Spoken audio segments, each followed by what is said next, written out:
हाँ बेटा, तो अपना टॉपिक पी ब्लॉक चल रहा है ना।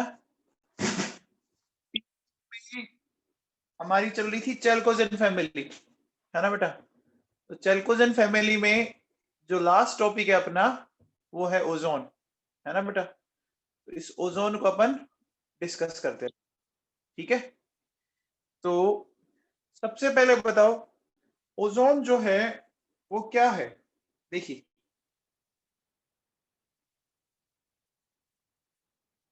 एलोट्रोपिक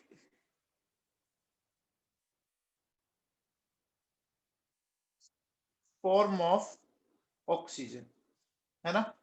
ये इंपॉर्टेंट है बेटा। ओजोन जो है वो ऑक्सीजन का कौन सा फॉर्म है बच्चों? एलोट्रोपिक फॉर्म, है ना। ऑक्सीजन के दो एलोट्रोपिक फॉर्म बताए थे मैंने, मॉलिक्यूलर ऑक्सीजन और एक खुद ये ओजोन है बच्चों, है बेटा, है ना। अब देखिए, नेक्स्ट बात करें। देखो, इसका जो मॉलिक्यूलर फॉर्मूला है ना बेटा, O3 है। ये एग्जैक्टली exactly कैसे बन रहा है थोड़ा सा समझने की कोशिश करो। देखो, ये मॉलिक्यूलर ऑक्सीजन है, ठीक है, और एक ये नेसेंट ऑक्सीजन है, ठीक है बेटा। मुझे एक चीज बताओ कि नेसेंट के आउटर मोस्ट में कितने इलेक्ट्रॉन है बच्चों? बताओ। नेसेंट ऑक्सीजन के आउटर मोस्ट में 6 है बच्चों। इसको ऑक्टेट कंप्लीट करने के लिए इलेक्ट्रॉन चाहिएंगे, बोलो बच्चों। तो ये क्या करता है, इस मॉलिक्यूलर ऑक्सीजन से इलेक्ट्रॉन लिए लिए बच्चों। अब जब इसने इलेक्ट्रॉन लिए तो याद करो, इस बॉन्ड को क्या बोल सकते हो? बोलो बच्चों। कोऑर्डिनेट बॉन्ड बोल सकते हैं, बोल सकते हैं बच्चों। अच्छा, अब देखो, चाहे तो ये ऑक्सीजन दे और चाहे ये ऑक्सीजन दे, ये ऐसा भी तो हो सकता है ना बच्चों। दोनों पॉसिबल है ना, लेकिन बनेंगे दोनों में कोऑर्डिनेट बॉन्ड। अब देखो बेटा सुनो। अच्छा, कोऑर्डिनेट बॉन्ड में बेटा आपने ये भी पढ़ा होगा कि देने वाले पे प्लस, वाले पे अगर अपन माइनस लगा दें तो हम उसको कोवलेंट बॉन्ड की तरह दिखा सकते हैं। दिखा सकते हैं ना बच्चों, याद करो, पढ़ा था ऐसा। अच्छा, इसको मैं ऐसे भी तो दिखा सकता हूं, बोलो कि मान लीजिए इधर वाली ऑक्सीजन दे दी, ऐसा भी तो कर सकते हैं बच्चों। बताओ, बोलो, समझ आ रहा है क्या? तो एक बात बताओ बच्चों, ऐसा कौन सा बॉन्ड है जो मूव कर रहा है? बताओ, ऐसा कौन सा बॉन्ड है जो दोनों स्ट्रक्चर के बीच में मूव कर रहा है? बताओ।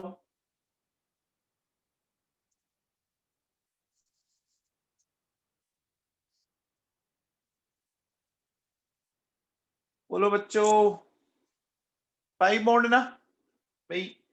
आप ऐसा कह सकते हो। देखो सुनो, ये जैसे आपने ऐसा बना रखा है, ठीक है। अब ये नेगेटिव अगर इधर आ जाए तो इधर शिफ्ट हो जाएगा क्या? हो जाएगा बच्चों, बोलो। ऐसा कह सकते हैं। एक मिनट बेटा, यहाँ चार्ज में से ही कर देता हूँ।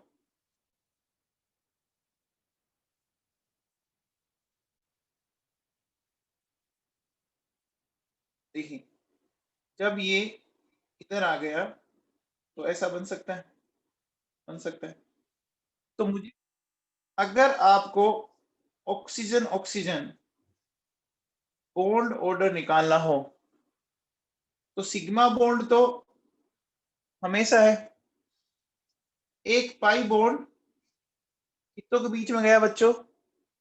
दो के बीच में ना।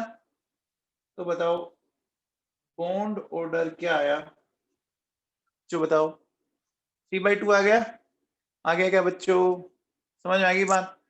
अच्छा, फिर देखो, है ना, both bond lengths are identical। ठीक है बच्चों, दोनों की दोनों जो बॉन्ड लेंथ है वो क्या है, आइडेंटिकल है।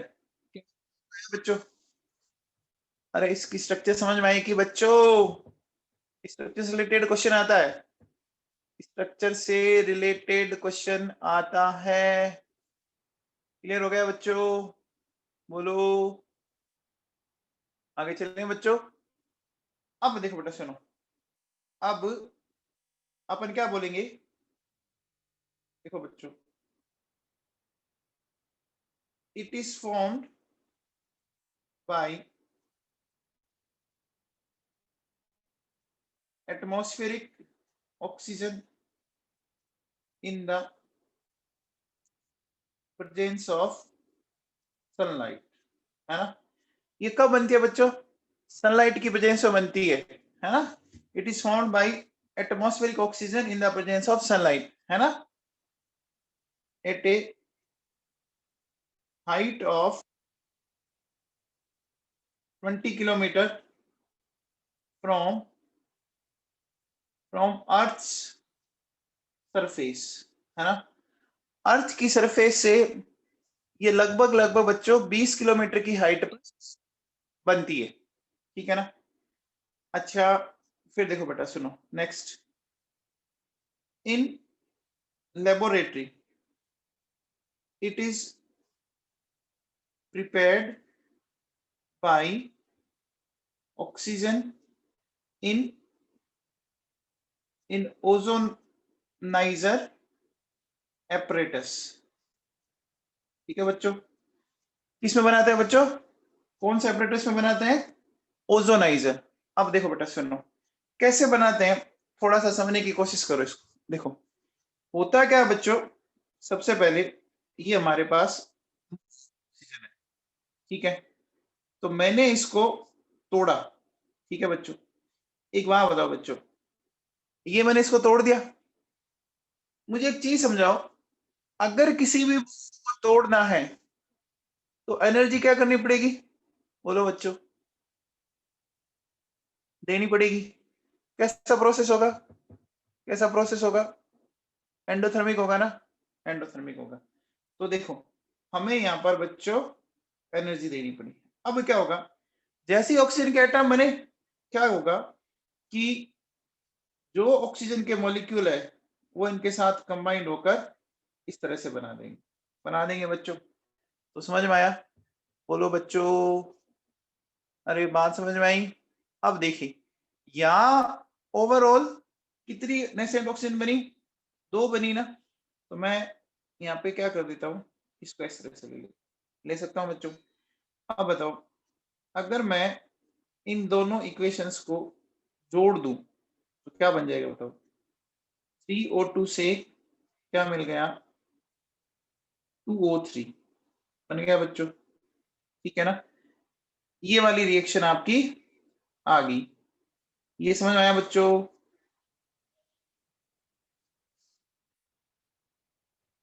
बोलो बच्चों, अब देखो सुनो, यहां जो हीट काम आती है वो ये आ रही बच्चों, 142 किलो जूल पर मोल। तो बताओ कैसा प्रोसेस है, तो अपन कह सकते हैं बच्चों, formation of ozone is an endothermic process, ठीक है बच्चों। अब देखो बेटा सुनो, इसमें एक काम की बात समझना, देखिए, this required heat is produced by silent electric discharge, है ना। ये किससे प्रोड्यूस करते हैं बच्चों, साइलेंट इलेक्ट्रिक डिस्चार्ज से। ये साइलेंट क्यों किया बताओ, साइलेंट साइलेंट इस इलेक्ट्रिक डिस्चार्ज क्यों किया बच्चों, बताओ। साइलेंट बोल दो, या आप इसको ये भी बोल सकते हो कि वहां पर स्पार्किंग नहीं होनी चाहिए, बताओ। साइलेंट या स्पार्कलेस? स्पार्किंग देखिए बच्चों कभी? बोलो बच्चों, स्पार्किंग सुना है नाम? फिजिक्स में सुना होगा, या कभी आपने कभी वायर की स्पार्किंग होते देखी? देखिए बच्चों, स्पार्किंग से क्या जनरेट होती है? स्पार्किंग से क्या जनरेट होती है? एनर्जी जनरेट होगी ना, एनर्जी जनरेट होती है। अब हो सकता है उस एनर्जी से जो ओजोन बनी है वापस वो डिकम्पोज होके, है ना, वो डिकम्पोज होके वापस O2 में चली जाए। समझ आ गई बात? बोलो बच्चों, है ना? क्यों? क्यों? देखो बेटा, silent electric discharge is required because ozone is very unstable compound, है ना? Ozone is very unstable compound and rapidly decomposes into O2। ये समझ आएगी बात? बोलो बेटा, ये पॉइंट समझ में आया? बोलो बच्चों। अब देखो बेटा, सुनो, अगला पॉइंट समझते हैं। देखिए देखिए, during preparation of ozone, a 5 to 10% volume of ozone is formed, है ना? Ozone is formed, है ना? And this mixture is known as ozonized oxygen। इसका मतलब समझना बेटा, देखो सारी की सारी ऑक्सीजन ओजोन में कन्वर्ट नहीं होती है। समझ में आ रही बात? During preparation of ozone A 5 to 10% volume of oxygen is oxygen क्या सॉरी ओजोन का फॉर्म होता है। इसका मतलब अभी भी अपन क्या कह सकते हैं कि 90 to 95% अभी भी क्या पीछे बच्चों? बताओ, अभी भी पीछे क्या रह रही है? ऑक्सीजन। समझ में आ गया? आ गया बच्चों? ओजोनाइज्ड ऑक्सीजन का मतलब समझ में आया? ओजोनाइज्ड ऑक्सीजन का मतलब हुआ mixture which contains ozone and oxygen. Clear है बच्चों? ठीक है। अब देखो बेटा, सुनो, इसमें क्या बोलते हैं? It is slightly soluble in water but highly soluble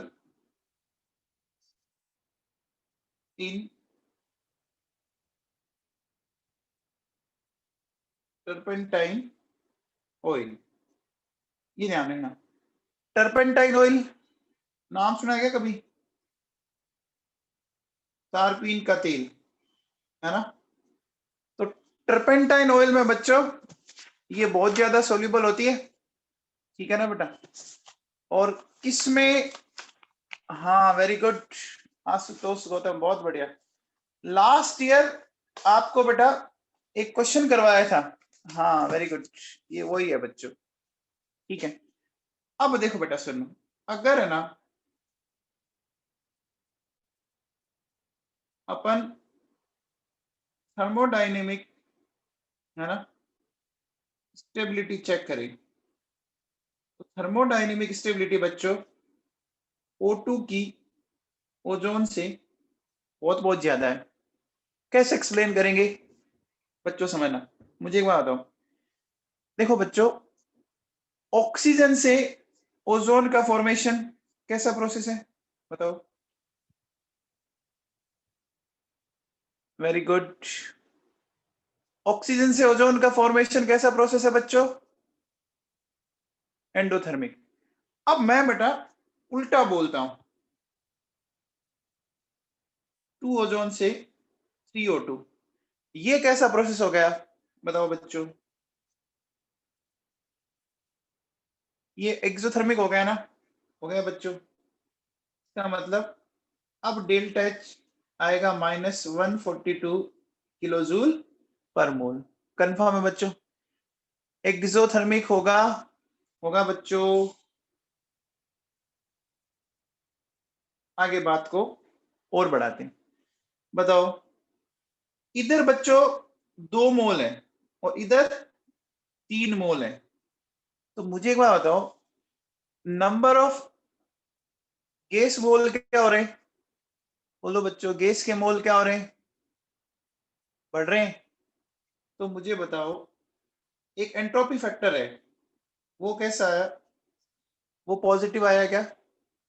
बोलो बच्चों, एंट्रोपी चेंज क्या होगा? बढ़ गया। अब देखो बेटा, सुनो, हमारे पास लास्ट की इक्वेशन थी delta G equals to delta H minus T delta S. अब देखो बेटा, सुनो, ये कह रहे हो नेगेटिव है, ये आप कह रहे हो पॉजिटिव है, तो मुझे बताओ बच्चों, ओवरऑल डेल्टा जी क्या आएगा? नेगेटिव आएगा ना? अब बताओ, अगर ओवरऑल डेल्टा जी नेगेटिव आया तो प्रोसेस क्या होगा? बोलो बच्चों, स्पॉन्टेनियस। सिंपल सी बात है। इसका मतलब बोलो, ओजोन बहुत जल्दी ऑक्सीजन में कन्वर्ट होगा ना? क्लियर होगी बात बच्चों? है ना? It means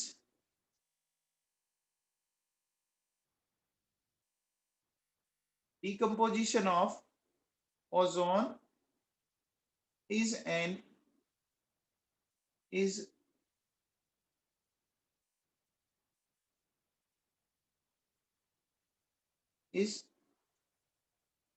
spontaneous process। आ गया बच्चों? स्पॉन्टेनियस प्रोसेस हो गया। बोलो। अब देखो बेटा, सुनो, अगर अपन क्या करें, देखिए, प्योर ओजोन है ना, लिक्विड ओजोन और सॉलिड ओजोन। प्योर ओजोन की बात करें तो प्योर ओजोन जो होता है वो देखो क्या होता है बच्चों, आपका हल्के नीले रंग का होगा, ठीक है। लिक्विड जो होगा वो ब्लू कलर का होगा, और ये जो है बच्चों, ये आपके वॉयलेट ब्लैक कलर का सॉलिड है, ठीक है बच्चों। देखो बेटा, सुनो, ये जो है ना, ये जो कलर है, ये बच्चों जेई मेंस में पूछे जा चुके हैं, है ना। ये एनसीईआरटी में दिए हैं बच्चों कलर, और जेई मेंस वालों ने इसको पूछ रखा है। एनसीईआरटी में अगर कोई चीज लिख दी ना, वो पूछ सकता है बेटा ये कलर बताओ, तो ये जेई मेंस में आया हुआ क्वेश्चन है बच्चों, ठीक है ना। अब देखो बेटा, सुनो, नेक्स्ट बात करते हैं अपन, इसकी बात करते हैं बच्चों केमिकल प्रॉपर्टीज की, तो समझे। सबसे पहला लेते हैं अपन नंबर 1, है ना, ऑक्सीडाइजिंग प्रॉपर्टी, ठीक है। एक बात बताओ बच्चों, ओजोन जो है ना, वो बहुत ही अच्छा ऑक्सीडाइजिंग एजेंट है। क्यों भाई बताओ? ओजोन बहुत ही अच्छा ऑक्सीडाइजिंग एजेंट है क्योंकि ये नेसेंट ऑक्सीजन इजीली प्रोवाइड करता है बच्चों। अच्छा एक बात बताओ, है ना, H2O2 और ये और O3 दोनों ही नेसेंट ऑक्सीजन दे रहे हैं बच्चों। याद करो, H2O2 आपने लास्ट से पढ़ा था बच्चों। अब एक चीज समझाओ मेरे को, इन दोनों में अच्छा ऑक्सीडाइजिंग एजेंट कौन है? इन दोनों में ओ तेरी, याद आ गया? कहां पढ़ा था ये? कहां पढ़ा था? इलेक्ट्रोकेमिस्ट्री में पढ़ा था बच्चों। याद करो, इलेक्ट्रो में हमने देखा था कि SRP O3 का ज्यादा होता है बच्चों, है ना। SRP किसका ज्यादा होता है? O3 का। याद है बच्चों? देखो अपन ऐसा लिखेंगे, O3 and H2O2 both are very good oxidizing agent because both provides nascent oxygen easily। ठीक है बच्चों। अब देखो, अगर अपन बात करें SRP of ozone and SRP of H2O2, तो ओजोन का SRP ज्यादा होता है ना बच्चों। तो याद करो, ऑक्सीडाइजिंग स्ट्रेन SRP की क्या थी?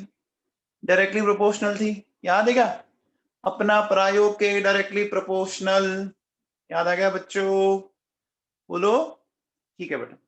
अब देखो सुनो, अब अपन बात करें, है ना, एग्जांपल्स देखते हैं बेटा। सुनो,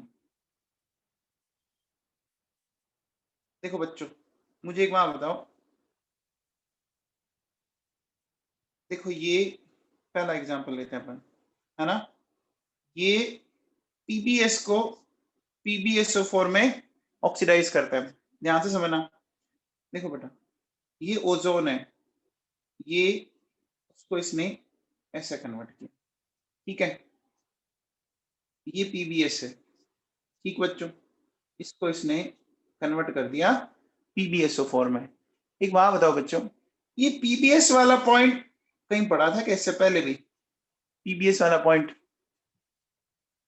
11th में याद करो, लेड की जो पेंटिंग्स होती है वो टाइम के बाद काली पड़ने लग जाती थी। याद है? तो लेड की पेंटिंग्स का कलर रिस्टोर करने के लिए हमने, बोलो बोलो बच्चों, हमने कलर रिस्टोर करने के लिए H2O2 से ट्रीट किया, एज वेल एज अपन, है ना, किया था बच्चों। ओजोन से भी ट्रीट कर सकते हैं। अब मुझे बताओ बच्चों, PbSO4 बनाने में टोटल आपको 4 नेसेंट ऑक्सीजन चाहिएगी। तो इसको 4 से मल्टीप्लाई कर दो और इन दोनों इक्वेशंस को जोड़ के लिख दो बच्चों। देखो, PbS 4 मोल्स ऑफ ओजोन, क्या मिल गया? PbSO4 एंड 4O2 मिल गया बच्चों। समझ में आ गया? तो देखो, ये था PbS ब्लैक कलर का और ये व्हाइट कलर का हो गया। समझ आ गया बच्चों? बोलो, क्लियर है? अब देखो बेटा, बताओ मेरे को, अगर मैं आपसे बोलूं, देखिए बताओ, ये HCl को किस में ऑक्सीडाइज करेगा? बताओ, HCl को हैलाइड का किस में होता है? हैलाइड का किस में ऑक्सीडेशन होगा? बोलो तो सही भाई लोगों। हेलोजन में यार। हैलाइड किस में जाएगा? हेलोजन में जाएगा, और क्या। देखो कैसे जाएगा, समझो। देखिए, ये मिला, ये जो नेसेंट ऑक्सीजन है ये इसके साथ कंबाइंड हुआ और क्या मिल गया बताओ? ये क्लोरीन बन गया। बन गया कि नहीं बन गया?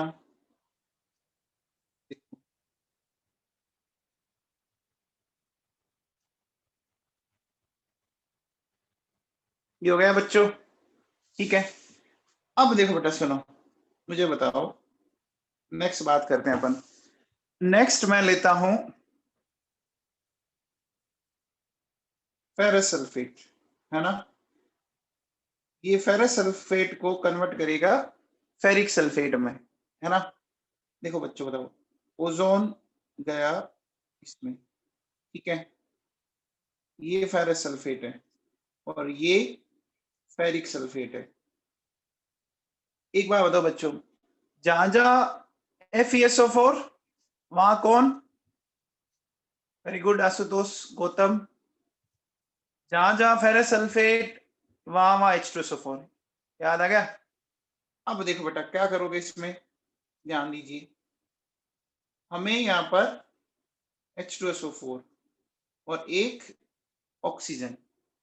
तो अब देखो बेटा हमें इसमें क्या और मिलने वाला है, ये वाटर और मिलने वाला है, मिलेगा ना बच्चों? तो ओवरऑल जो रिएक्शन आई वही आ गई। देखो क्या, 2FeSO4 प्लस H2SO4 Fe2SO4 की होल थ्राइस प्लस H2O हो गया बच्चों। क्लियर है क्या? अरे बच्चों समझ में आ गया? अब देखो बेटा सुनो, नेक्स्ट देखिए, ये क्या करता है, it can liberate iodine from neutral potassium iodide solution, neutral AI solution. इसको समझो बच्चों कैसे, देखो बेटा कैसे समझेंगे इसको। ये KI है ना, इसको सबसे पहले वाटर से ट्रीट करते हैं अपन, सॉल्यूशन है। तो बताओ KI किस में कन्वर्ट हो जाएगा, किसमें कन्वर्ट हो जाएगा क्या, है ना? बोलो बच्चों।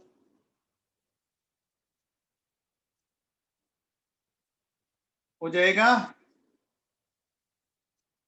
हो गया बच्चों, ठीक है। अब बताइए मुझे, ये जो HI है ना, देखिए क्या होगा, ओजोन से जो नेसेंट ऑक्सीजन निकलेगी वो क्या करेगी, वो बना देगी H2O, I2 और O2। बोलो बच्चों समझ में आया? बोलो समझ में आया क्या? अरे ये इक्वेशन समझ में आई? तो कैसे लिखेंगे, देखो बेटा 2KI है ना, H2O, ओजोन 2KOH हो गया बच्चों। फिर देखो ये कैंसिल आउट, ये कैंसिल आउट, क्या बचा, I2 प्लस ऑक्सीजन। अब देखो बेटा ये जो रिएक्शन है ना, ये 12th बोर्ड के लिए बहुत ज्यादा इंपॉर्टेंट है, ये ध्यान से सुन लेना, 12th बोर्ड के लिए बहुत ज्यादा इंपॉर्टेंट है, ठीक है ना? अब देखो जब ये रिएक्शन करवाते हो ना, तो अपन क्या करते हैं, देखो बेटा ध्यान से सुनना, during this reaction pH is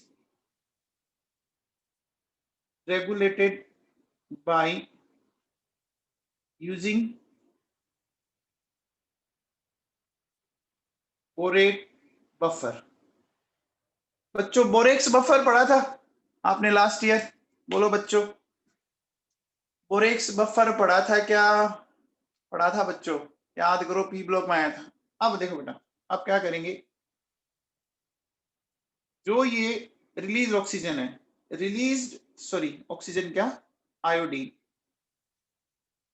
released iodine is titrated with standard solution of hypo, है ना? And this method is used in quantitative estimation of ozone.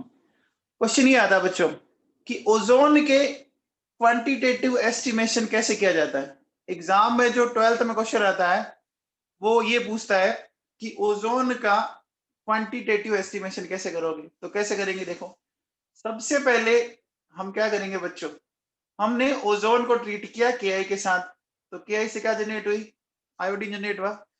ये आयोडीन जो है ना, वो बेटा देखो किससे रिएक्ट करता है, इसको हम रिएक्ट करवा रहे हैं हाइपो के साथ, करवा रहे बच्चों। अब देखो बेटा एक बात बताओ, हेलोजन है ना, हेलोजन क्या होता है बच्चों, हेलोजेंस क्या होते हैं, हेलोजेंस क्या होते हैं, ऑक्सीडाइजिंग एजेंट होते हैं। तो अगर ये ऑक्सीडाइजिंग एजेंट है तो खुद का क्या होगा, अरे खुद का क्या होगा नवाबों, रिडक्शन।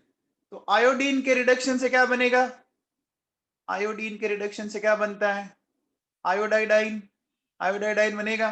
तो देखो बेटा क्या बन गया यहां से, देखो NaI और साथ में क्या मिला, Na2S4O6। अब देखो बेटा सुनो, क्या मैं यहां से ऐसा कह सकता हूं कि gram equivalent of iodine equal to gram equivalent of Na2S2O3, ऐसा बोल सकता हूं। फिर देखो ऊपर वाली इक्वेशन से क्या बोल सकता हूं मैं, देखिए क्या कि gram equivalent of iodine equal to gram equivalent of ozone, बोल सकते हैं क्या बच्चों। ग्राम इक्विवेलेंट का फंडा पढ़ाया था, बोलो बच्चों, अरे ग्राम इक्विवेलेंट पढ़ाया था आप लोगों को, है ना। तो क्या मैं अब ऐसा कह सकता हूं कि ग्राम इक्विवेलेंट ऑफ ओजोन बराबर है ग्राम इक्विवेलेंट ऑफ Na2S2O3। अब देखो बेटा सुनो, ये ग्राम इक्विवेलेंट बराबर कर दिया। इक्विवेलेंट का मतलब ही क्या होता है बच्चों बताओ, इक्विवेलेंट ये किससे बना हुआ है, इक्विवेलेंट वर्ड किससे बना हुआ है, इक्वल से। हमें किसकी बात करनी है, बराबरी की बात करनी है, किसकी बात करनी है, बराबरी की बात करनी है।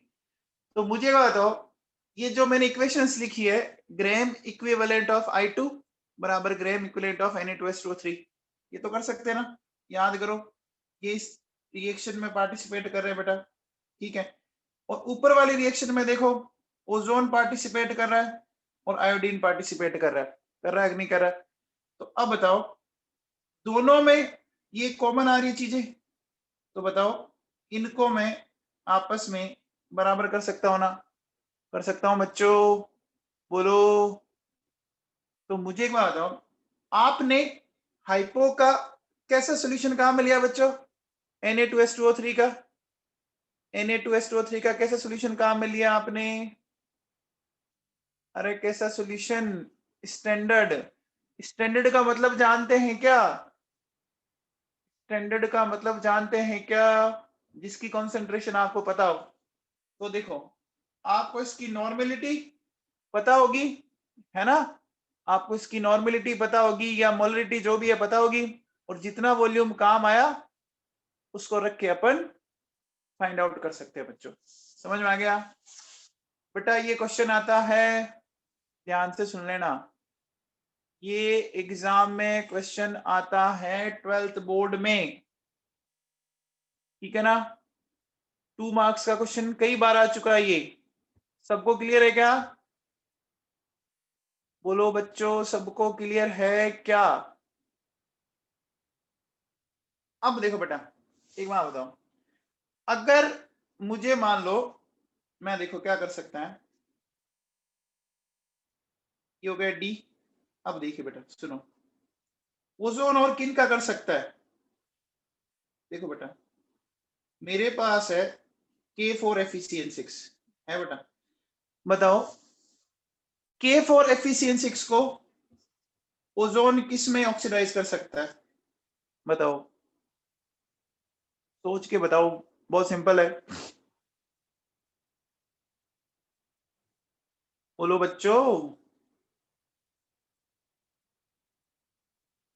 अरे बच्चों इसमें Fe कौन सी स्टेट में है, +2 है ना। अब जब ऑक्सीडेशन होगा तो Fe किस में जाएगा, बताओ, +3 में, +3 में जब जाएगा तो क्या बनेगा, K3FeCN6, और क्या, अरे हो गया ना बेटा इसका ऑक्सीडेशन, समझ में आया? अब देख बेटा सुनो, जैसे मेरे पास ये K2MnO4 है ना बेटा? बताओ K2MnO4, यहां देखो ये +6 है। अब बताओ ओजोन इसको किस में कर सकता है? बताओ, याद करो बच्चों, देखो KMnO4 +7 में चला जाएगा। समझ में आ गया बच्चों? अब देखो बेटा सुनो, नेक्स्ट सुनो, सल्फर है ना? फिर मेरे पास फॉस्फोरस है, आर्सेनिक है, ठीक है ना? और आयोडीन है, ठीक है? इन सब को मॉइस्चर कंटेंट की प्रेजेंस में, ये वैसे सारी रिएक्शन ध्यान रखना, मीडियम तो जरूरत है ना वाटर का, वाटर के बिना तो कैसे होगी? अब बताओ बच्चों, सल्फर को किस में ऑक्सीडाइज करेगा? फटाफट बताओ बच्चों।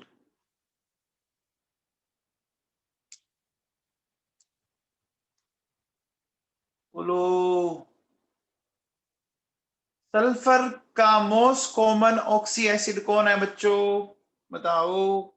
H2SO4। अच्छा बताओ, फॉस्फोरस को बताओ, फॉस्फोरस का बताओ किसमें जाएगा? फॉस्फोरस किस में जाएगा?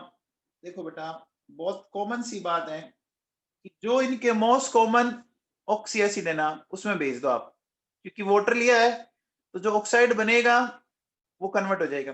अच्छा बताओ, ये फॉस्फोरस और आर्सेनिक तो एक ही ग्रुप का है ना? तो इसका एसिड ये बन जाएगा, है ना? फॉस्फोरस और आर्सेनिक।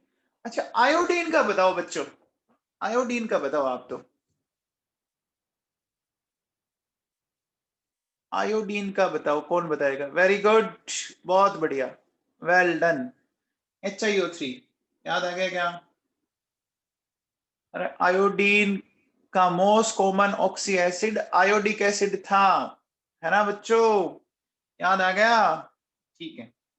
अब देखो बेटा सुनो, नेक्स्ट चलते हैं अपन। अरे सिंपल है बच्चों, ये समझ में आई क्या रिएक्शंस? ये बच्चों समझ में आई? मोस्ट कॉमन जो ऑक्सी एसिड, मोस्ट कॉमन यानी जो इजीली मिल जाता हो, इजीली मिल जाता मतलब जो इजीली बन जाता होगा। समझ में आ गया? अब बताओ बच्चों, कौन बताएगा? अगर मान लो मुझे है ना ट्राई आयोडीन है, ठीक है, उसको ओजोन से ट्रीट करना है, क्या बनेगा? बताओ बच्चों, ड्राई आयोडीन को ओजोन से, ड्राई है बच्चों, इस बार मॉइस्चर कंटेंट नहीं है, क्या बनेगा? चित्रक सिंगल बता भाई।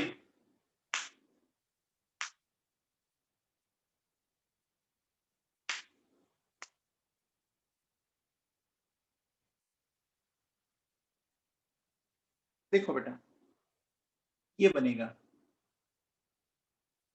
I4O9। समझो इसको कि ऐसा क्यों। देखो आप ध्यान दो बच्चों, अभी भी एनाइन वही बन रहा है, चेक करो, देखो एनाइन वही बन रहा है, इस HiO3 में भी तो एनाइन यही था, है ना? इसमें भी एनाइन यही है, चेक करो, एनाइन तो वही है ना बच्चों। ये I4O9 पढ़ाया मैंने आप लोगों को, I4O9 पढ़ाया था बच्चों, ध्यान दो आप, बताया था बच्चों, बताया था। बताया था। अरे बात समझ की क्या? आ गया? ठीक है बच्चों। अब देखो बेटा सुनो, नेक्स्ट बात करते हैं अपन, ये समझ में आया बच्चों? I2O5 नहीं बनेगा, ध्यान रख लेना, I2O5 नहीं बन रहा, I4O9, ये पढ़ाया मैंने आपको, चेक करना आप। अब देखो बेटा सुनो, देखो थोड़ी देर पहले हमने बोला था न्यूट्रल है, देखो यहाँ पर ये न्यूट्रल है, ठीक है, न्यूट्रल है बच्चों, ठीक है। अब देखो, अब अपन ले रहे हैं क्या? एल्कलाइन KI, ठीक है। तो एल्कलाइन पोटेशियम आयोडाइड को ये क्या कर सकता है बच्चों? ये ऑक्सीडाइज करता है KiO3 के अंदर। ये कैसे हो गया, कौन समझाएगा? एल्कलाइन KI को KiO3 के अंदर, समझाओगे आप में से कोई?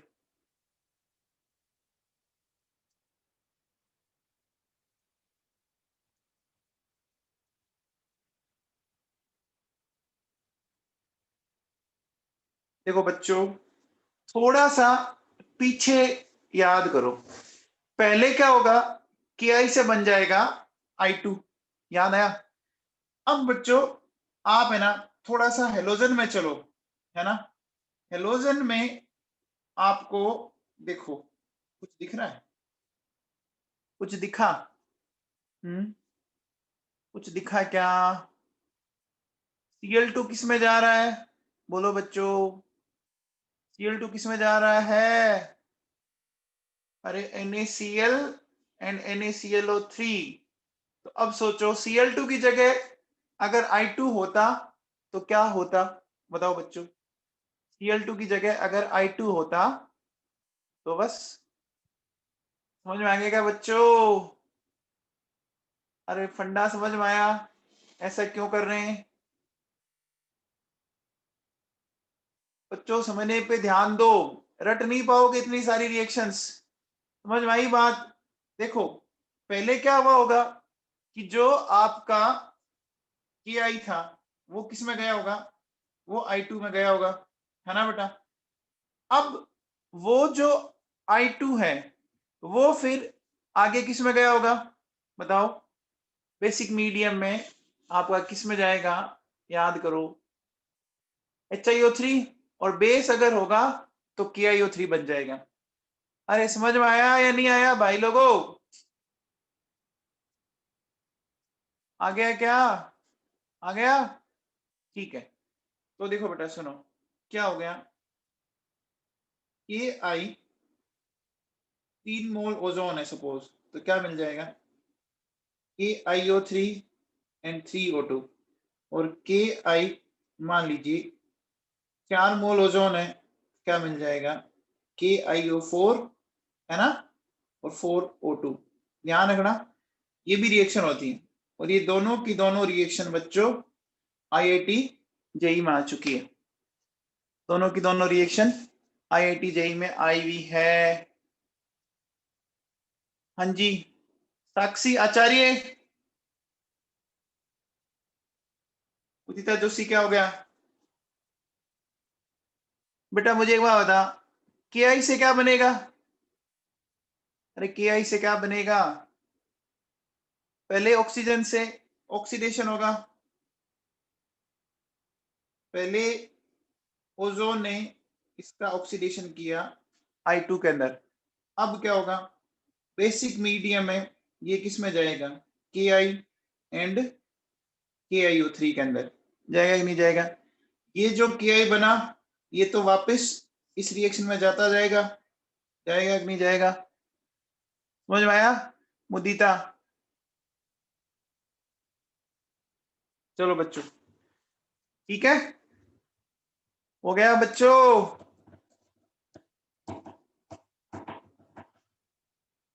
चले आगे। अब देखो बेटा सुनो, नेक्स्ट नेक्स्ट बात करते हैं रिएक्शन विद KOH, है ना। देखो बेटा, KOH के साथ जो रिएक्शन होती है ना वो ये होती है, देखो 5O2 H2O एंड 2KO3, ठीक है ना। इसको समझाना बच्चों, साक्षी आचार्य क्लास में आप? साक्षी आचार्य समझाओगे बेटा इसको? कौन समझाएगा इस रिएक्शन को? ये रिएक्शन कैसे हुई बताओ?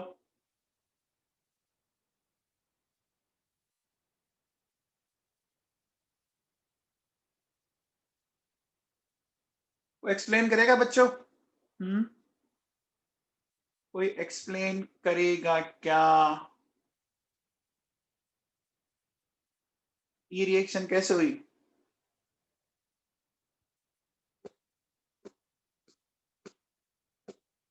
चलो कोई बात नहीं। एक बात बताओ बच्चों, ओजोन क्या है? मुझे बताओ, ओजोन क्या है? कैसा एजेंट है ओजोन? ओजोन एक ऑक्सीडाइजिंग एजेंट है बच्चों। ठीक है, इस बात को समझना। देखो बेटा, ओजोन जो है वो एक ऑक्सीडाइजिंग एजेंट है, कंफर्म? अब देखो बेटा सुनो, क्या है ये 2KOH है ना बेटा? तो 2KOH में ये मेरे पास 2OH है बच्चों। तो मुझे बताओ, ऑक्सीडाइजिंग एजेंट दूसरों का करेगा ऑक्सीडेशन, खुद का होगा रिडक्शन। समझना मेरी बात को ढंग से। तो क्या इस K+ का आगे ऑक्सीडेशन पॉसिबल है क्या बच्चों? बताओ, इस K+ का आगे ऑक्सीडेशन पॉसिबल नहीं है। तो किसका पॉसिबल है? बताओ, किसका पॉसिबल है? OH- का। याद करो थोड़ा सा, आप इलेक्ट्रोकेमिस्ट्री में चलो, इसके ऑक्सीडेशन से ऐसा कुछ मिलता था क्या? मिलता था बच्चों? मिलता था क्या? याद आ गया? आ गया बच्चों। अब देखो बेटा सुनो, यहाँ ये जो 5 ओजोन थी वो ऐसे गई, ठीक है बेटा, है ना? और ये 5 यहाँ पे थी और एक यहाँ पे, तो टोटल कितनी हो गई ये? चलो मैं इसको अलग अलग लिख देता हूँ। अब देखो बेटा, इन्होंने इन्होंने 2 मोल इलेक्ट्रॉन गेन की, तो टोटल कितनी ऑक्सीजन हो रही है? 6 ऑक्सीजन। और 2 इलेक्ट्रॉन का डिवाइडेशन करना है हमें, कैसे करेंगे बच्चों बताओ? 2 इलेक्ट्रॉन का डिवाइडेशन कैसे करेंगे? अरे ये तो कंफर्म है ना, ओजोन टूटता है ना, ये तो पता है ना बच्चों, तभी तो ऑक्सीडाइजिंग एजेंट का काम करेगा। अरे बात समझ में आ रही है क्या? तो देखो, टोटल 6 ऑक्सीजन हो गई, है ना? इसको डिवाइड करेंगे बच्चों, देखो O3-1 कितने बन गए? ऐसे बन गए, बन गए बच्चों। ये जो 2O3-1 बने, उनके साथ 2K+ कंबाइंड होकर ये बन जाएगा KO3। इस आयन को क्या बोलते हैं? कौन बताएगा बच्चों? इस आयन को क्या बोलते हैं? O3- आयन को बताओ बच्चों।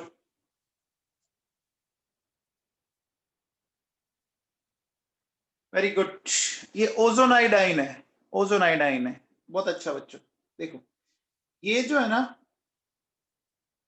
ये क्या है बच्चों? देखो ये है पोटेशियम ओजोनाइड, ठीक है?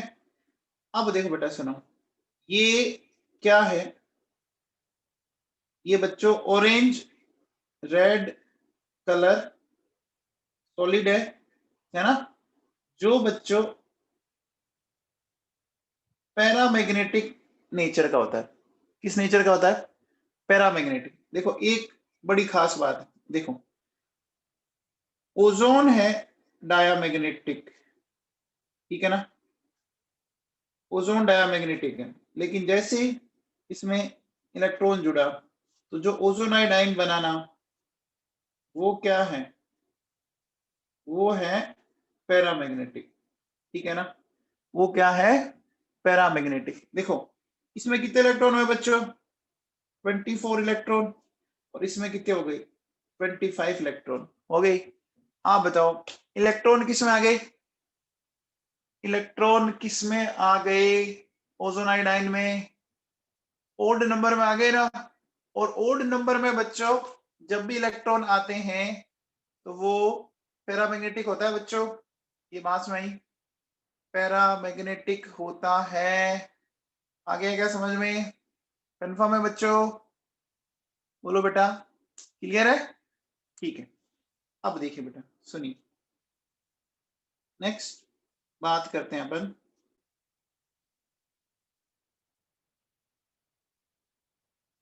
Telling of mercury. देखो एक बात बताओ बच्चों, मरकरी का यूज हम किस में करते हैं बच्चों, याद होगा आपको। मरकरी का यूज बच्चों थर्मोमीटर में किया जाता है ना, बोलो बच्चों। मरकरी का यूज थर्मोमीटर में किया जाता है। और आपने देखा होगा जब अपन टेम्परेचर मेजरमेंट करते हैं तो मरकरी राइज होती है बच्चों, बोलो। मरकरी का लेवल राइज होता है, याद है क्या। अब देखो बेटा सुनो, अब पंगा क्या होता है, ध्यान से सुनना। देखो ओजोन की प्रेजेंस में मरकरी का देखो बेटा क्या होता है, ये हुआ इसका ऑक्सीडेशन। इस कंपाउंड का नाम बताओ पहले तो बच्चों, क्या बोलेंगे Hg2O को। इसको बोलते हैं बच्चों देखो मरकरी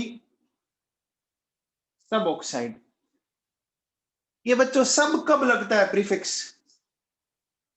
प्रीफिक्स सब कब लगता है, बताओ बच्चों। वेरी गुड हर्ष। देखो बच्चों सब अपन तब लगाएंगे जब पर एटम लेस देन 1 ऑक्सीजन हो, है ना। सब कब लगता है बच्चों, है ना, नंबर ऑफ ऑक्सीजन पर एटम, है ना, क्या हो, लेस देन 1 हो। समझ में आ रहा है। कितनी मरकरी है बच्चों, मरकरी के कितने एटम है, 2 है। 2 के साथ एक ऑक्सीजन है, तो एक के साथ बताओ 1/2। अच्छा एक बार बताओ, बताओ आप लोग इसको जानते हो क्या, बताओ। इसको, इसको और इसको जानते हो, कार्बन मोनोऑक्साइड, कार्बन डाइऑक्साइड। इस लास्ट वाले को क्या बोलते हैं, बताओ। कितने कार्बन दिख रहे हैं बच्चों, बताओ। लास्ट वाले में कितने कार्बन दिख रहे हैं, 3 दिख रहे हैं। 3 कार्बन के साथ कितनी ऑक्सीजन है, बताओ, 2 है। तो एक के साथ लेस देन 1 होगी ना बच्चों, लेस देन 1 होगी। वो कौन सा, बताओ बच्चों। तो क्या नाम देते हैं अपन, कार्बन सब ऑक्साइड। क्लियर है बच्चों, है ना बेटा। अब देखो बेटा सुनो, after oxidation of mercury, now its mobility is stopped because it converts, है ना। ये क्या हो रहा है देखो, ये आपके अपन क्या बोल सकते हैं, it starts to stick on glass, है ना। अब देखो बेटा इसको टेलिंग क्यों बोला, ये समझना। देखो बेटा जैसे जो जानवर होते हैं उनकी जो पूंछ होती है ना, तो पूंछ में बच्चों बाल होते हैं ना, तो ये जो मरकरी है ना इस तरह के फ्लैक्स में कन्वर्ट हो जाता है ना, ऐसे। जो उसका पहले पूरा एक कॉलम था, लिक्विड कॉलम, अब वो क्या हो जाता है बच्चों, वो इस तरह के ना अलग अलग फ्लैक्स बना लेंगे। तो इसका ऊपर जो चढ़ना होता है ना वो बंद हो जाता है बच्चों। समझ में आई बात, बोलो। टेलिंग ऑफ मरकरी 12th के सिलेबस में नहीं है, ठीक है ना। अब जो क्वेश्चन आता है ना वो यही आएगा कि टेलिंग ऑफ मरकरी के दौरान कौन सा ऑक्साइड बनता है, नाम पूछते हैं बच्चों। मरकरी सब ऑक्साइड, ये अच्छे समझ लेना बेटा, मरकरी सब oxide. It's mobility, it's mobility लिखा बच्चों। हाँ भैया। अब देखो बेटा ओजोन जो है ना इसका यूज देखो बेटा अपन किस किस में कर सकते हैं, जर्मीसाइड, ठीक है बच्चों, है ना। फिर थर्मोमीटर में ओजोन हम डालते नहीं है। अगर मान लो गलती से वहां पर ओजोन आ गई तो बोलते हैं, डालता तो कोई नहीं है ना। मान लो आपका थर्मोमीटर टूट गया और वहां ओजोन का एनवायरमेंट है तो हो जाएगा। जैसे बैरोमीटर है, मैनोमीटर है, तो वहां पर भी वो क्या होगा, मरकरी ऊपर चढ़ना रुक जाएगा। बैरोमीटर मैनोमीटर तो खुले ही होते हैं ना। अरे बैरोमीटर मैनोमीटर में तो है ना, अपन थर्मोमीटर के अलावा भी तो और यूज लेते हैं ना। बैरोमीटर मैनोमीटर में मरकरी काम आता है ना बच्चों। हाँ जी, देखो ओजोन किस किस के तौर पे काम आता है, जर्मीसाइड। फिर देखो बेटा आपका डिसइंफेक्टेंट, ठीक है, एंड और किसके फॉर्म में काम आता है, स्टेरिलाइजिंग इन वाटर, ठीक है। फिर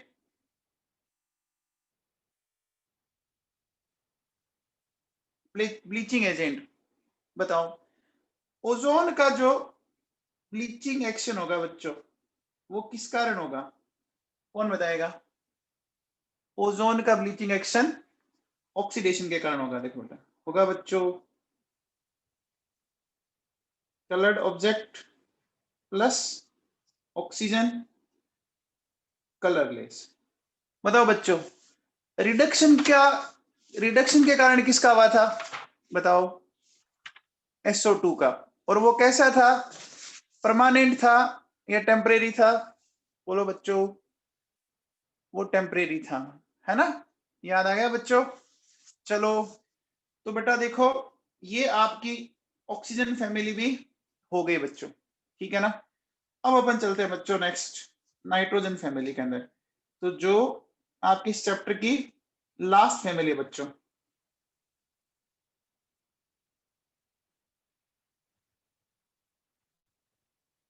नाइट्रोजन फैमिली। एक बात बताओ, नाइट्रोजन फैमिली का कॉमन नेम क्या था, बताओ। नाइट्रोजन फैमिली को कॉमनली क्या बोलते हैं, निकोजन। निकोजन बोलते हैं बच्चों, सफोकेटिंग कंपाउंड बनाते हैं। Very good. अब देखो बेटा सुनो, अगर अपन इसमें सबसे पहले फैमिली मेंबर्स की बात करें, देखो nitrogen, phosphorus, arsenic, antimony and bismuth, ये होता है बच्चों। अब देखो सुनो, ये जो दोनों है, ये दोनों, ये दोनों और ये, ठीक है ना। तो नाइट्रोजन फॉस्फोरस तो देखो बच्चों नॉन मेटल है, फिर मेटलोइड है, और फिर ये मेटल है। इसका मतलब अपन क्या कह सकते हैं कि ग्रुप में जब अपन डाउनवर्ड जाते हैं तो कौन से करेक्टर बढ़ रहा है बच्चों, बताओ। कौन सा करेक्टर, मेटेलिक या नॉन मेटेलिक, मेटेलिक करेक्टर बढ़ रहा है बच्चों, मेटेलिक करेक्टर बढ़ रहा है, ठीक है बच्चों। अब देखो बेटा सुनो, नाइट्रोजन आपको गैसियस फेज में मिलेगा, नाइट्रोजन, है ना, ठीक है। Remaining all are in solid phase, ठीक है बच्चों। नाइट्रोजन को छोड़कर बाकी सारे के सारे सॉलिड है। फिर देखो बेटा नेक्स्ट देखो, except nitrogen all other elements, all other elements represent allotropes. एक बताओ बच्चों, ऐसी कौन सी फैमिली थी, ऐसी कौन सी फैमिली थी जिसके सारे मेंबर्स एलोट्रोपिस दिखाते थे, बताओ बच्चों। ऐसी कौन सी फैमिली, जस्ट इसके पिछली वाली, है ना, इंपॉर्टेंट है बेटा। चेल्कोजन वाले सारे, निकोजन में नाइट्रोजन को छोड़ के, चेल्कोजन में सारे हैं, निकोजन में नाइट्रोजन को छोड़ के। अब बताओ बच्चों, अगर आप ये बात सबको पता है, देखो बच्चों कि एटमॉस्फियर के अंदर, है ना, 78% नाइट्रोजन बाय वॉल्यूम, है ना, है बच्चों? सबको पता है इस मामले में। एक बात बताओ बच्चों, है ना, देखो एक है KNO3, एक है NaNO3। ये कुछ सोल्ट पीटर नाम से जाने जाते हैं, है ना। बताओ बच्चों, KNO3 को क्या बोलते हैं? कौन सा सोल्ट पीटर है? हाँ वेरी गुड, KNO3 है इंडियन सोल्ट पीटर, है ना। इसको क्या बोलते हैं बच्चों? Indian salt Peter. और इसको बोलते हैं चिली सोल्ट पीटर। बोलते हैं क्या बच्चों? बोलते हैं। देखो इसको ऐसे याद रख लो, बताया मेरा आपका। देखो आई, फिर एन के, इंक से याद रख लो, है ना। इंडियन सोल्ट पीटर और चिली सोल्ट पीटर। आ गया बच्चों समझ में? ठीक है ना। अच्छा बताओ, इसमें ये फॉस्फोरस दिख रहा है? दिख रहा है बच्चों? फॉस्फोरस अपनी बॉडी में कहाँ कहाँ मिलता है? बताओ बच्चों, फॉस्फोरस अपनी बॉडी में कहाँ कहाँ मिलता है? बोलो। बोन्स के अंदर और टीथ के अंदर मिलता है? बोलो बच्चों। DNA में तो मिलता ही है। अरे ज्यादा कहाँ मिलता है? फॉस्फेट की फॉर्म में नहीं मिलता, हड्डियों में और दांतों में। बताओ बच्चों, बोलो। मिलता है ना? अरे होता है ना, कैल्शियम फॉस्फेट, है ना, कैल्शियम सोल्ट। Very good. देखो phosphorus in the form of calcium phosphate in bones and teeth मिलता है बच्चों। बोलो बेटा, आ गया समझ में? ठीक है ना। अब देखो बेटा सुनो, एक और है, पढ़ो। देखो बेटा क्या है, फ्लोर एपेटाइट। ध्यान रखना, ये NCERT में दिया हुआ है और इसका फॉर्मूला कभी भी पूछ सकता है एग्जामिनर। ध्यान सुन लेना। देखो क्या है, Ca9PO4 6। बताओ 9 कैल्शियम पर कितना पॉजिटिव चार्ज हुआ? बताओ बच्चों, 9 कैल्शियम पे कितना चार्ज हुआ पॉजिटिव? +18। और 6 फॉस्फेट पर, 6 फॉस्फेट पर -18। तो फॉर्मूला समझ में आ गया? साथ में देखो बेटा सुनो, ये है, ये पता है ये कहां मिलता है? मेन कंपोनेंट्स ऑफ फॉस्फेट रोक। भैया जहां रोक्स होती है, चट्टाने होती है ना, उसके अंदर ये आपको पक्का मिलता है बच्चों। ठीक है ना। जहां भी चट्टाने होती हैं, रोक्स होती है ना, रोक पढ़ते हो आप। ठीक है बच्चों। अब आ जाओ बेटा, बात करते हैं नेक्स्ट। अपन बात करते हैं जनरल प्रॉपर्टीज की।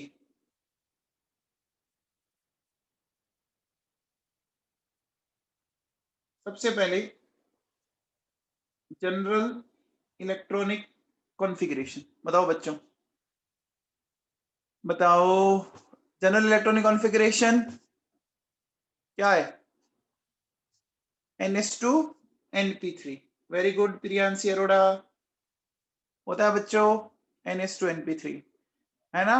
ये लास्ट है NH2 NP2 और NH2 NP1। आपने कहा पढ़ा था? 11th में पढ़ लिया बच्चों। बाकी दो फैमिली आपने पढ़ी थी। अच्छा अब देखो बेटा सुनो, नेक्स्ट बात करते हैं एटॉमिक रेडियस। बोलो बच्चों, डाउन द ग्रुप क्या होती है?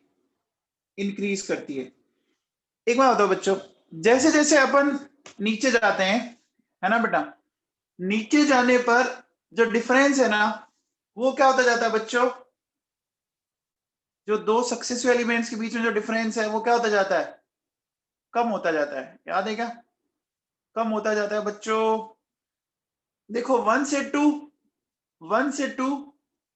100% चेंज हुआ, लेकिन 2 to 3 50% चेंज हुआ, है ना। होता है बच्चों। 3 to 4 33.33। अरे ये पता है क्या? अरे बोलो बच्चों, डिफरेंस वाला पॉइंट समझ में आ रहेगा? डाउन द ग्रुप इंक्रीज हो रहा है, लेकिन जैसे जैसे नीचे जाते हैं, मैं क्या बोल रहा हूँ देखो, शायद पढ़ाया भी होगा मैंने आपको। देखो 1 to 2, 2 to 3, 3, 4, 5, है ना? अब देखो बेटा, अगर आप है ना परसेंटेज चेंज देखो, परसेंटेज चेंज, है ना? तो 1/1 into 100, 100% का चेंज आया। यहाँ देखो 2 और 3 के बीच में 1/2 into 100, 50%। यहाँ बताओ 1/3 कितना आ गया? 33.33%। यहाँ कितना आ गया? 1/4 into 100, 25। दिख रहा है? जैसे जैसे नीचे जाओगे वैसे वैसे बच्चों क्या होता जा रहा है ना? डिफरेंस कम होता जाएगा, है ना? तो क्या लिख सकते हैं? अपन लिख सकते हैं as we move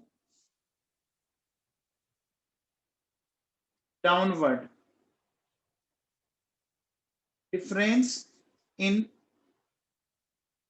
radius for two successive elements decreases। बोलो ये लाइन समझ में आई? बोलो बच्चों, ये लाइन समझ में आ गई क्या? ठीक है, चलो। अब देखो बेटा, ये जो चीज है ना, ये सब में लगती है, चाहे वो रेडियस हो, चाहे वो आयोनाइजेशन पोटेंशियल हो, चाहे वो ईएन हो, सब में लगती है ना? अब देखो बेटा सुनो, नेक्स्ट नेक्स्ट बात करते हैं अपन आयोनाइजेशन एनर्जी। बताओ बच्चों, down the group ionization energy क्या होगी? डिक्रीज होगी ना? डाउन द ग्रुप आप आयोनाइजेशन एनर्जी डिक्रीज करेगी। लेकिन आपको मैंने ये पढ़ाया था कि ionization energy of nitrogen greater than ionization energy of oxygen. पता है ना बच्चों?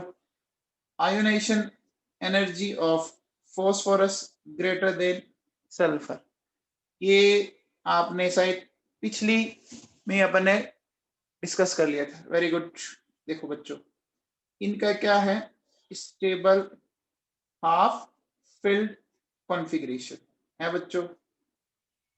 स्टेबल हाफ फिल्ड कॉन्फ़िगरेशन में क्या होगा? इलेक्ट्रॉन निकालना मुश्किल होगा बच्चों, होगा बच्चों। फिर देखो, फिर अपन चलते हैं इलेक्ट्रो नेगेटिविटी। देखो बेटा सुनो, nitrogen, phosphorus, arsenic, antimony, bismuth. देखो 3, 2.1, 2, 1.9 वैल्यूज याद नहीं रखनी है। मैंने आपको क्या बताना है कि जैसे जैसे आप डाउनवर्ड जाओगे ना, डाउनवर्ड जाने पर चीजों में जो डिफरेंस है ना, वो क्या होता जाता है? बोलो बच्चों, चीजों में डिफरेंस क्या होता जाएगा? कम होता जा रहा है ना? अरे हो रहा है क्या?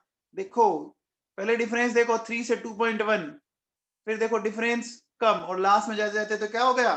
बराबर हो गया ना? हो गया बच्चों। फिर देखो नेक्स्ट नेक्स्ट बात करते हैं बॉइलिंग पॉइंट। ठीक है बच्चों? तो अगेन डाउन द ग्रुप क्या होगा? बढ़ेगा। अच्छा, नाइट्रोजन और फॉस्फोरस, तो फॉस्फोरस का बहुत ज्यादा होता है बच्चों। बताओ ऐसा क्यों? देखो बेटा, इसका मॉलिक्यूलर वेट आता है 28 ग्राम पर मोल, और इसका आता है 124। तो बेटा मॉलिक्यूलर मास जिसका ज्यादा, उसमें कौन सा फोर्स ज्यादा बच्चों? बताओ। मॉलिक्यूलर मास जिसका ज्यादा, उसमें कौन सा? वान डेर वाल अट्रैक्शन फोर्स, है ना? तो क्या होगा इसमें? मोर वान डेर वाल अट्रैक्शन फोर्स। समझ आ गया बच्चों? फिर देखो नेक्स्ट अपन क्या बोलेंगे? Electron gain enthalpy. ठीक है ना? तो बताओ मैं बोल सकता हूं भैया, नाइट्रोजन हैज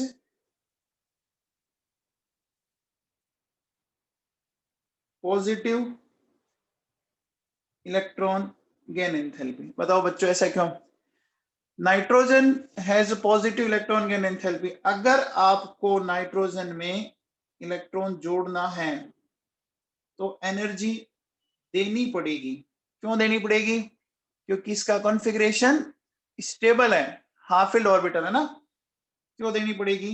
है ना, due to stable configuration energy is required. आ गया मामला समझ में बच्चों? बोलो आ गया क्या?